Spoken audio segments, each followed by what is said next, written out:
La recogí como quien recoge a un perro callejero bajo la lluvia. Tiene dinero, sí. Es una excelente cirujana. Pero sabor a mujer, de eso no tiene nada. Esas palabras no flotaron en el aire. Cayeron sobre la mesa de caoba como piedras pesadas y sucias. Sebastián las soltó con esa facilidad aterradora que tienen los mentirosos profesionales mientras agitaba su copa de whisky como si estuviera celebrando un gran logro. A su alrededor, las risas estallaron. No eran risas nerviosas, sino carcajadas crueles, de esas que hacen eco en los huesos.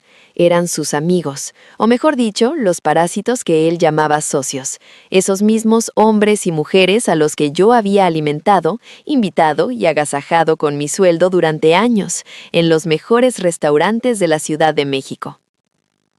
Yo estaba sentada justo a su lado. No era un fantasma. No era invisible. Llevaba puesto el vestido de seda azul marino que él me había sugerido comprar para la ocasión, aunque fui yo quien pasó la tarjeta.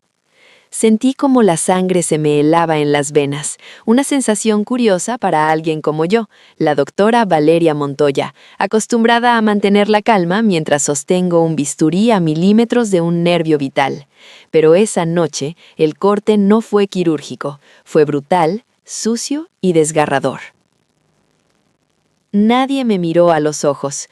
Todos miraban a Sebastián, el rey de la fiesta, el hombre que acababa de reducir a su esposa de 5 años a la categoría de una mascota indeseada. Esperaban que llorara, esperaban que hiciera una escena, que gritara, o quizás que corriera al baño a esconder mi vergüenza entre los azulejos fríos, como lo haría una mujer derrotada. Pero no lo hice. Respiré hondo, llenando mis pulmones con el aire viciado del restaurante que olía a perfume costoso y a traición. En ese preciso instante, algo dentro de mí se apagó para siempre. No fue el amor, porque el amor ya se había evaporado hacía tiempo sin que yo quisiera admitirlo. Lo que se apagó fue la esperanza, esa estúpida y ciega esperanza de que él cambiaría. Con una calma que asustó incluso a mi propia conciencia, tomé mi bolso de cuero. No temblé. Mis manos, esas manos aseguradas por millones de pesos que salvan vidas a diario, estaban firmes. Me puse de pie despacio, sin arrastrar la silla. El sonido de las risas se fue apagando poco a poco, reemplazado por un silencio incómodo y pegajoso. Sebastián me miró, con esa sonrisa de medio lado que antes me derretía y que ahora me provocaba náuseas. ¿Ya te vas, amor? No te pongas así, es solo una broma entre hombres, dijo él, intentando tomar mi mano. Me aparté suavemente, como quien esquiva algo sucio en la acera. No dije ni una palabra, ni una sola. Caminé hacia la barra del bar, con la espalda recta y la cabeza en alto. Saqué mi tarjeta de crédito, la Platinum que llevaba mi nombre, no el de él, y le dije al barman con voz clara: cierre la cuenta de la mesa 5, incluya todo lo que han consumido y lo que planean consumir esta noche. Será la última vez. Firmé el recibo con mi caligrafía habitual, precisa y elegante. Mientras guardaba la tarjeta, miré mi reflejo en el espejo detrás de la barra. Valeria Montoya, 32 años, neurocirujana respetada, una mujer que intimida a la muerte en el quirófano. ¿Cómo había permitido que ese hombre me convirtiera en esto? Salí del restaurante sin mirar atrás, dejando a Sebastián con sus amigos y con la cuenta pagada, comprando mi libertad al precio de una cena de lujo. La noche de la Ciudad de México me recibió con su frío característico y el ruido incesante del tráfico en Reforma. Mientras el valet parking traía mi auto, saqué del bolsillo de mi abrigo un objeto que siempre llevaba conmigo, el viejo reloj de bolsillo de mi abuelo. Lo acaricié con el pulgar, sintiendo el relieve de la inscripción en la tapa trasera. El tiempo pone a cada rey en su trono y a cada payaso en su circo. ¡Qué ironía! Durante 5 años, yo había sido la única espectadora y financiadora del circo de Sebastián Corrales. Si pudiera viajar en el tiempo, volvería a esa gala de beneficencia hace 6 años. Yo era una residente agotada, escondida en una esquina con una copa de agua mineral, deseando estar en casa durmiendo. Entonces apareció él. Sebastián no entró al salón. Él lo invadió. Tenía ese carisma magnético que te hace sentir que eres la única persona en el mundo. Se presentó como un emprendedor visionario, un hombre de negocios incomprendido que solo necesitaba la musa adecuada para conquistar el mercado. Yo, que pasaba mis días entre la vida y la muerte, entre diagnósticos fríos y luces de quirófano, caí rendida ante su calor. Me vendió un sueño. Me dijo que admiraba mi inteligencia, que no le intimidaba mi éxito, que quería construir un imperio a mi lado. Qué ingenua fui. No vi que lo que él admiraba no era mi cerebro, sino mi cuenta bancaria. No vi que no buscaba una compañera, sino una anfitriona que pudiera pagar la vida de millonario que él creía merecer, pero que no quería trabajar. Nos casamos rápido, demasiado rápido. Él insistió que el amor no espera. Ahora sé que lo que no podía esperar eran sus deudas. Durante estos años, construimos una rutina que desde fuera parecía perfecta. La doctora exitosa y su apuesto esposo empresario. Pero las paredes de nuestro penthouse en Polanco sabían la verdad. Sabían que mientras yo operaba tumores cerebrales durante 18 horas seguidas, Sebastián trabajaba desde el club de golf o cerraba tratos importantes que nunca generaban un solo peso, solo gastos.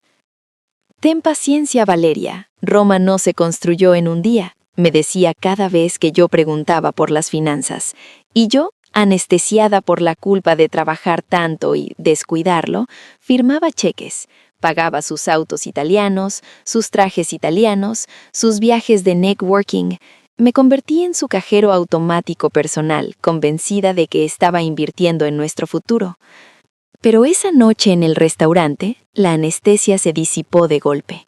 Al llamarme perro callejero, Sebastián cometió el error fatal de despertar a la cirujana que llevo dentro, la parte de mí que no tolera errores, que extirpa lo que está podrido para salvar al cuerpo.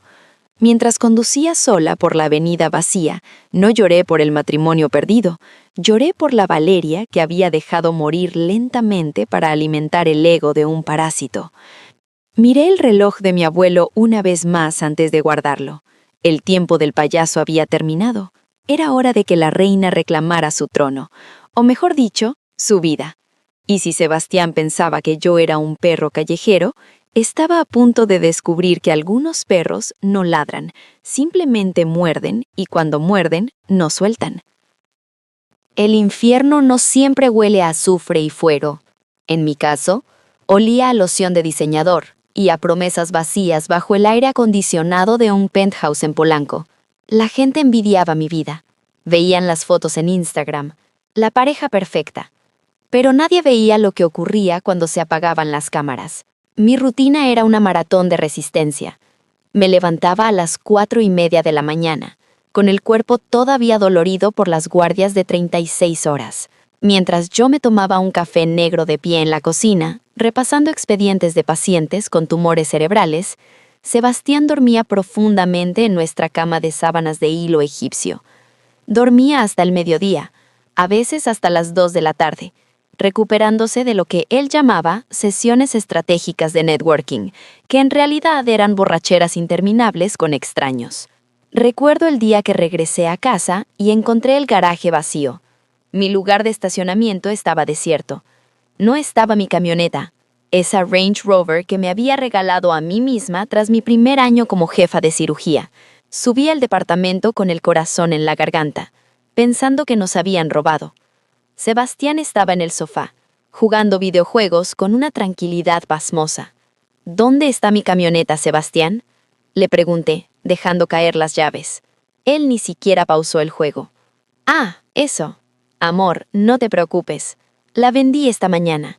Surgió una oportunidad de inversión en criptomonedas que no podíamos dejar pasar. Necesitaba liquidez inmediata. En 3 meses te compro 2 camionetas iguales, te lo prometo. Me quedé paralizada, no por el dinero, sino por la audacia. Había falsificado mi firma en los documentos de traspaso.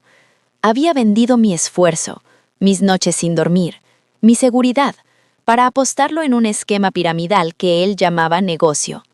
Y yo, estúpidamente enamorada, o quizás demasiado cansada para pelear, lo dejé pasar. Es solo dinero, me dije. Él quiere contribuir. Solo necesita un golpe de suerte. Pero la suerte no es una estrategia de negocios, y la paciencia tiene un límite, aunque el mío parecía infinito en ese entonces.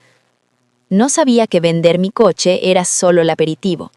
El plato fuerte de su traición se estaba cocinando a fuego lento y yo era el ingrediente principal. La fractura real, esa que ni el mejor pegamento puede reparar, fue un martes. Había tenido una cirugía de 12 horas, un niño de 8 años con un aneurisma. Mis manos temblaban de agotamiento, mis ojos ardían. Lo único que quería era llegar a mi santuario, darme una ducha caliente y dormir en silencio. Pero al abrir la puerta del departamento, el ruido me golpeó como una bofetada. Música electrónica a todo volumen, humo de cigarro flotando en el aire acondicionado y botellas de mi colección privada de vino rodando por el suelo. Había al menos 20 personas en mi sala, desconocidos, mujeres con vestidos cortos sentadas sobre mis muebles blancos y hombres riendo y brindando con mi whisky. Sebastián apareció entre la multitud, con la camisa desabotonada y esa sonrisa de anfitrión magnate. «Miren quién llegó, la doctora que paga las cuentas», gritó, y todos rieron y aplaudieron como si yo fuera parte del espectáculo. Una chica joven, que apenas tendría 20 años, se me acercó con una copa sucia en la mano. «¿Me traes un poco de hielo? Se acabó en la barra», me dijo, confundiéndome con la empleada doméstica o simplemente sin importarle quién era yo. Me encerré en mi habitación, puse el cerrojo y me metí en la ducha con la ropa puesta, dejando que el agua caliente lavara las lágrimas de impotencia. Esa noche no dormí. Esa noche empecé a sumar. Al día siguiente, camino al hospital, paré en una farmacia. Necesitaba aspirinas para el dolor de cabeza que me estaba matando. Fui a la caja, saqué mi tarjeta de débito, la de la cuenta compartida donde depositaba religiosamente el 80% de mi sueldo para los gastos de la casa. La cajera pasó la tarjeta. «Lo siento, señora, fondos insuficientes». Me reí. «Tuvo que ser un error», le dije. «Fondos insuficientes», repitióse ya con lástima. «Son solo 50 pesos, señora. ¿Quiere que quite algo?» Ahí estaba yo, la doctora Valeria Montoya, neurocirujana de renombre, con un reloj de lujo en la muñeca y un bolso de diseñador, incapaz de pagar una caja de aspirinas porque mi esposo había vaciado la cuenta la noche anterior para impresionar a unos desconocidos. Saqué un billete arrugado de mi bolsillo, pagué y salí a la calle. El sol brillaba, pero yo veía todo gris. No era solo un robo, era una violación sistemática de mi dignidad. Y mientras caminaba hacia mi auto, el teléfono vibró. Un mensaje del banco. «Cargo aprobado. Casino Royal Jack, 50,000 pesos». En ese momento, la esposa murió y nació la detective. En medicina, aprendemos una lección fundamental el primer año. El paciente miente, pero los síntomas nunca. Cuando un cuerpo está enfermo, por más que la persona sonría y diga que está bien, la fiebre, el pulso y la sangre cuentan la verdadera historia. Sebastián era mi paciente ahora, y su enfermedad era terminal, aunque él todavía no lo sabía. Dejé de preguntar ¿dónde estabas? O ¿por qué gastaste tanto? Simplemente dejé de hablar. Me convertí en una sombra en mi propia casa. Lo observaba cómo sus manos temblaban ligeramente cuando le llegaba un mensaje de texto. Observaba cómo volteaba la pantalla del teléfono cada vez que yo entraba en la habitación. Observaba sus pupilas dilatadas, no por amor, sino por la adrenalina del juego o quizás algo peor. Una noche, mientras él dormía roncando con la boca abierta, apestando a alcohol barato y disfrazado de whisky caro, tomé su teléfono. No necesité adivinar la contraseña. Era mi fecha de nacimiento. ¡Qué ironía tan cruel! Usaba mi cumpleaños para proteger los secretos que me estaban destruyendo. Con la precisión de quien inserta un catéter en una arteria delicada, instalé un software espejo. No quería ver solo sus mensajes, quería ver su alma podrida en tiempo real. Quería cada ubicación, cada transacción, cada mentira digital. Volví a dejar el teléfono en la meseta de noche, exactamente en el mismo ángulo. Me acosté a su lado, escuchando su respiración, y por primera vez en años no sentí angustia. Sentí la frialdad metálica del bisturí en mi mente. La operación había comenzado. Los datos empezaron a llegar a mi computadora del hospital, como una biopsia confirmando lo peor. No era solo el juego. Ojalá hubiera sido solo el juego. Había transferencias recurrentes. Boutique Sara, Florería Polanco, Hotel W. Fechas y horas en las que él supuestamente estaba en reuniones de negocios. Y un nombre que se repetía en los chats de WhatsApp. Gatita 23. Leí los mensajes. Me dieron ganas de vomitar no por celos, sino por asco. Él le prometía el mundo a esa mujer. Le decía que yo era la vieja amargada que paga las cuentas, que solo estaba conmigo por lástima y conveniencia. Le compraba bolsos con el dinero que yo ganaba salvando vidas. Financiaba los caprichos de su amante con el sudor de mi frente. Pero el golpe final, el que realmente me hizo detener el auto en medio de periférico para poder respirar, no fue la infidelidad. Fue un correo electrónico oculto en su papelera. Un aviso notarial. Ultimátum de embargo. Sebastián había falsificado mi firma. Había usado un poder notarial que me hizo firmar hace años para trámites vehiculares, y con eso había hipotecado mi departamento, mi santuario, el único lugar que era verdaderamente mío, comprado con la herencia de mi madre y mis primeros sueldos de residente. Debía 3 millones de pesos a una financiera de dudosa reputación. Si no pagaba en 30 días, nos echarían a la calle. Él lo sabía, y no me había dicho nada. Seguía viviendo como un rey, bebiendo mi vino, durmiendo en mi cama, mientras el techo sobre nuestras cabezas estaba a punto de colapsar. Cerré la laptop. Miré mi reflejo en la pantalla negra. Ya no vi a la víctima. Vi al verdugo. Sebastián quería una fiesta de cumpleaños inolvidable la próxima semana. Quería impresionar a sus socios. Perfecto, susurré en la soledad de mi oficina. Vas a tener la fiesta de tu vida, mi amor, y yo voy a traer los fuegos artificiales. El día de su cumpleaños número 34, Sebastián se despertó creyéndose el rey del mundo. Yo me encargué de que así fuera. Le llevé el desayuno a la cama. Jugo de naranja recién exprimido, huevos benedictinos y una sonrisa que ensayé frente al espejo durante 1 hora.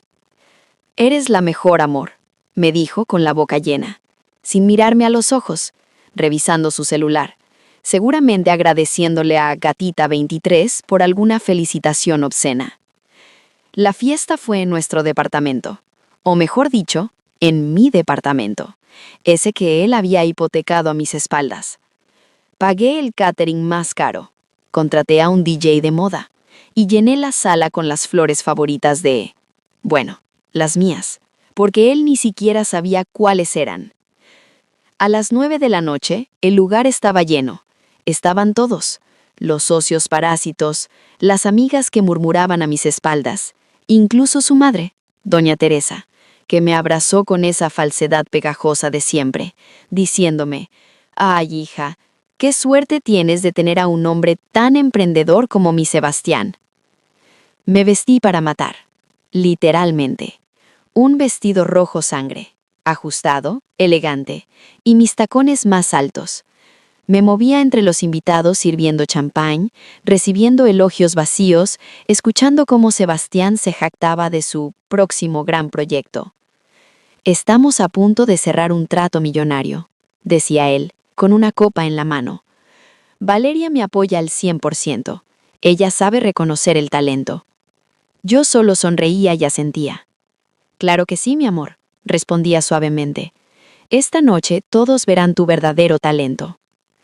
Nadie notó que la computadora conectada al proyector principal no tenía las fotos de nuestros viajes como él había pedido. Nadie notó que el sobre que llevaba en mi mano no era una tarjeta de felicitación. El reloj marcó las 10. Hice una señal al DJ para que bajara la música. Tomé el micrófono. La sala se quedó en silencio. Era hora de operar. «Buenas noches a todos», dije con voz firme. Esa voz que uso para informar a una familia que la cirugía fue un éxito o un fracaso. Hoy celebramos a Sebastián, un hombre con muchas facetas. Un hombre que siempre dice que hay que ser transparentes en los negocios y en el amor. Así que, como su esposa y principal inversionista, he preparado una presentación especial sobre sus logros de este año. Sebastián sonrió, hinchado de orgullo, esperando un montaje de fotos románticas. Levantó su copa hacia mí. Presioné el botón del control remoto.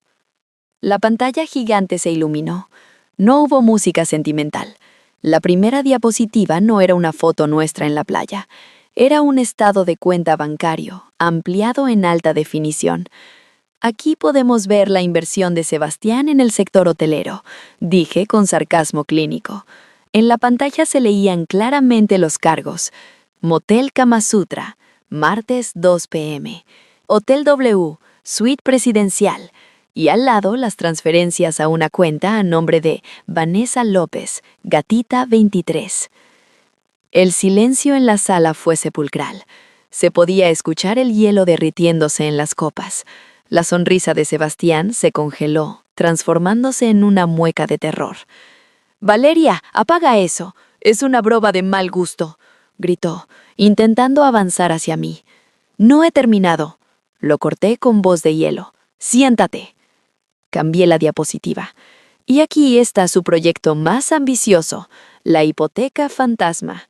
Apareció el documento notarial falsificado, la deuda de 3 millones de pesos sobre mi casa y los correos de amenaza de embargo. Sebastián ha hipotecado el techo bajo el que estamos parados para financiar sus apuestas en línea. Un aplauso para el emprendedor, por favor. Nadie aplaudió. Su madre se llevó las manos a la boca. Los socios bajaron la mirada. La amante, si es que estaba ahí infiltrada, seguramente ya había huido. Me acerqué a él. Estaba pálido, temblando, balbuceando excusas incoherentes. «Feliz cumpleaños, Sebastián», le dije, y le entregué el sobre manila amarillo que tenía en la mano. «¿Qué es esto?», susurró con voz quebrada. «Tu regalo. Una demanda de divorcio por adulterio y fraude y una orden de restricción. Tienes 10 minutos para sacar tus cosas de mi casa antes de que llegue la policía. Y créeme, ya vienen en camino». Dejé caer el micrófono. El sonido seco del golpe contra el suelo fue el único aplauso que necesitaba. Me di la vuelta y caminé hacia mi habitación, cerrando la puerta con llave, dejando atrás el caos, los gritos y al hombre que alguna vez amé, convertido ahora en un simple expediente cerrado. Dicen que un animal herido es más peligroso justo antes de morir. Sebastián no fue la excepción. Esa misma noche, 2 horas después de que la seguridad del edificio lo sacara a rastras, volvió. Golpeó mi puerta con la furia de un demente. Gritaba que yo era una loca, que todo era un malentendido, que iba a matarme si no le abría. Yo no estaba temblando detrás de la puerta. Estaba sentada en mi sofá, con una taza de té, mirando el monitor de las cámaras de seguridad que había instalado una semana antes. Grabé todo, sus patadas, sus insultos, su rostro desfigurado por el alcohol y el odio. «¿Me escuchas, Valeria? Nadie te va a querer. Eres de hielo. Por eso te busqué a otra», gritaba al pasillo vacío. Cuando llegó la patrulla, se fue llorando como un niño. Pero la guerra apenas comenzaba. Al día siguiente, Internet estalló. Sebastián, en un intento desesperado por salvar su imagen ante sus acreedores y socios, publicó un video. Ahí estaba él, con ojeras, voz suave, camisa blanca, la imagen perfecta de la víctima. «Amigos», decía mirando a la cámara con ojos llorosos, «mi esposa, la gran doctora Montoya, me ha echado a la calle. Sufre de inestabilidad emocional por el estrés del trabajo. Yo solo intenté ayudarla, pero ella inventó cosas horribles sobre mí. Necesito su apoyo». Los comentarios empezaron a llegar. «Pobre hombre. Esas doctoras siempre se creen superiores. Seguro ella es la tóxica». Leí cada comentario sin pestañear. La gente ama una buena historia de víctimas, pero lo que aman más que a una víctima es a un villano desenmascarado con pruebas irrefutables. Y yo tenía la evidencia nuclear guardada en mi nube. No respondí a sus insultos. No publiqué un texto largo defendiéndome. Simplemente subí un archivo de audio a mis redes sociales con el título «La verdadera voz de Sebastián Corrales». En el audio, grabado semanas atrás, se escuchaba claramente su voz burlándose de sus propios seguidores. Estos idiotas se creen todo.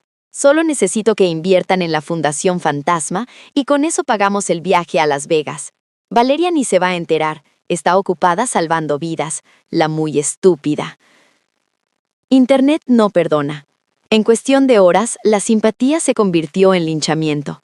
Sus socios, al escuchar que los llamaba idiotas, lo demandaron. La fundación benéfica que él presidía, y de la cual robaba fondos destinados a niños con cáncer, anunció una auditoría inmediata. Sebastián no solo perdió a su esposa, perdió su libertad. 2 días después sonó el timbre. Era doña Teresa, su madre. Ya no tenía la arrogancia de la fiesta. Lloraba. Se veía pequeña. Valeria, hija, por favor, retira la denuncia. Van a meterlo a la cárcel. Es mi hijo. Es tu esposo. La miré a través de la reja de seguridad. No sentí lástima. Sentí claridad. No, Teresa. Él no es mi esposo. Es un delincuente que usted crió y que yo financié. Se acabó la caridad. Si quiere ayudarlo, búsquele un buen abogado, porque yo ya no voy a pagar ni uno solo de sus errores. Cerré la puerta en su cara. Fue el sonido más satisfactorio de mi vida. Esa noche, dormí 10 horas seguidas, sin ronquidos a mi lado, sin deudas a mi nombre, y con la certeza absoluta de que el tumor había sido extirpado con éxito. La recuperación sería larga, sí, pero el pronóstico era excelente. El tiempo es un arquitecto curioso. A veces derrumba todo para poder construir algo mejor sobre los escombros. Han pasado 2 años desde aquella noche en el restaurante. 2 años desde que dejé de ser la esposa de, para volver a ser simplemente Valeria. Hoy, la Clínica Montoya es una realidad. Ya no trabajo para enriquecer a otros. Dirijo mi propio centro de neurocirugía. Mis manos, las mismas que temblaban de rabia aquella noche, ahora firman cheques para becar a estudiantes de medicina que, como yo, vienen de abajo. Me mudé de aquel penthouse cargado de malos recuerdos. Ahora vivo en una casa en Coyoacán, con un jardín lleno de bugambilias, donde tomo café por las mañanas sin miedo a que me llegue un embargo. Mis amigos, los verdaderos, siguen aquí. Los falsos se evaporaron junto con el dinero de Sebastián. Y sobre el amor, bueno, aprendí que el amor más importante es el que te tienes a ti misma. Cuando te amas lo suficiente, dejas de aceptar descuentos en el respeto. Me veo al espejo y ya no veo a la mujer cansada y ojerosa. Veo paz, y créanme, la paz rejuvenece más que cualquier crema cara. De Sebastián supe poco al principio, solo rumores lejanos como el eco de una tormenta que ya pasó. Supe que la gatita 23, su amante, lo dejó a la semana de que le congelaran las cuentas. Supe que sus socios lo demandaron por fraude y tuvo que vender hasta su ropa de marca para no ir a la cárcel. Se quedó solo, completamente solo. Pero el destino, que tiene un sentido del humor muy particular, me tenía reservado un último encuentro. Fue un martes cualquiera. Iba conduciendo mi auto nuevo por Avenida Insurgentes, con la ventana baja, disfrutando del sol de la tarde. El semáforo se puso en rojo en una intersección concurrida. A mi izquierda, entre los coches, había un hombre repartiendo volantes de préstamos inmediatos sin buró. Llevaba una gorra sucia, calada hasta los ojos, y un chaleco naranja desgastado. Su piel estaba quemada por el sol, sus labios secos. Caminaba arrastrando los pies, con esa postura de quien ha sido derrotado por la vida. Se acercó a mi ventanilla para ofrecerme un papel. Yo giré la cabeza. Nuestros ojos se encontraron. Era él, Sebastián, pero ya no era el magnate de Polanco. Era un fantasma. Sus ojos se abrieron con incredulidad. Miró mi auto, mi ropa, mi rostro tranquilo. Vi cómo la vergüenza le subía por el cuello. Vi cómo quiso decir algo. Quizás pedir perdón, quizás pedir dinero, pero las palabras se le atoraron en la garganta. Yo no sentí odio, no sentí lástima, no sentí triunfo, solo sentí indiferencia. La indiferencia absoluta que se siente por un extraño que no significa nada. No subí el vidrio, simplemente lo miré, Asentí levemente con la cabeza como un saludo final y volví la vista al frente. El semáforo cambió a verde. Pisé el acelerador y lo dejé atrás, parado en medio del smog y el ruido, atrapado en el laberinto que él mismo construyó. Miré por el retrovisor una última vez, y mientras su figura se hacía pequeña hasta desaparecer, acaricié el reloj de mi abuelo en el asiento del copiloto. «Tenías razón, abuelo», pensé. El payaso se quedó en su circo y la reina siguió su camino. A ti, que me estás escuchando, nunca te hagas pequeña para que otros se sientan grandes. La soledad no es estar sola. La verdadera soledad es estar con alguien que te hace sentir sola. Valora tu tiempo, porque es lo único que no se recupera. Y recuerda, al final, la vida siempre, siempre pasa la factura. Fin. Así termina la historia de Valeria, con la libertad en el horizonte y el pasado quedando pequeño en el espejo retrovisor. Pero su viaje no es único. A ti que has llegado hasta el final de este relato, quiero decirte algo mirándote a los ojos. No viniste a este mundo a ser el centro de rehabilitación de un hombre roto. No naciste para financiar sueños ajenos a costa de los tuyos. No eres un banco, no eres una madre sustituta y definitivamente no eres un premio de consolación. La soledad no es estar sola en una casa vacía. La verdadera soledad es dormir junto a alguien que te hace sentir invisible. Valeria tardó 5 años en entenderlo, pero nunca es tarde para recuperar tu vida. Ahora te pregunto a ti, ¿qué hubieras hecho en su lugar? ¿Habrías perdonado la deuda y la traición o habrías entregado ese sobre en la fiesta como lo hizo ella? Déjame tu opinión en los comentarios, los leo todos, y si esta historia te hizo pensar en alguien, compártela. A veces un simple clic puede ser la señal que una amiga necesita para abrir los ojos. Soy tu narradora. Nos escuchamos en la próxima historia. Porque recuerda, el karma no siempre tiene prisa, pero siempre, siempre llega.